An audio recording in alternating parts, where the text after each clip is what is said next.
Assalamualaikum warahmatullahi wabarakatuh. Perkenalkan, nama saya Anissa Safitri dari kelas 8A.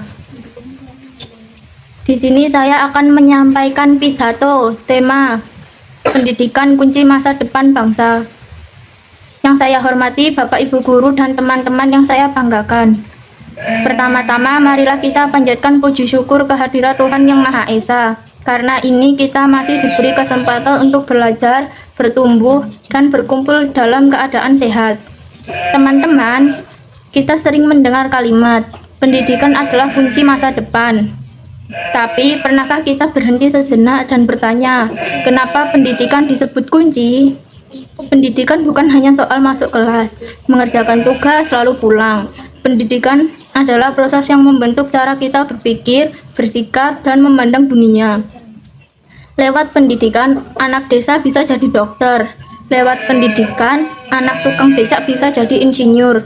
Lewat pendidikan, kita belajar bukan hanya membaca buku, tapi juga membaca keadaan, membaca hati orang lain, dan membaca arah hidup kita sendiri.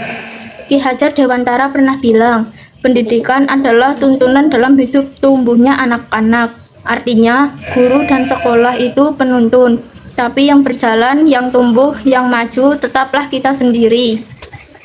Pendidikan tidak akan berarti apa-apa kalau kita hanya jadi penonton di bangku kelas. Sekarang, lihat keadaan kita. Dunia berubah cepat, teknologi maju, informasi ada di genggaman. Kalau kita berhenti belajar setelah lulus, kita akan tertinggal. Tapi kalau kita punya semangat belajar seumur hidup, maka ijazah bukan akhir, melainkan awal dari perjalanan panjang. Pendidikan juga bukan hanya urusan anak pintar di ranking 1. Pendidikan adalah kesempatan kedua buat yang pernah gagal. Pendidikan adalah ruang aman buat yang berani beda. Pendidikan adalah jembatan buat kita yang datang dari latar belakang berbeda, supaya bisa berjalan ke arah yang sama, jadi manusia yang berguna. Teman-teman, tantangan kita sekarang bukan sulitnya sekolah. Tantangannya adalah mau atau tidak kita belajar.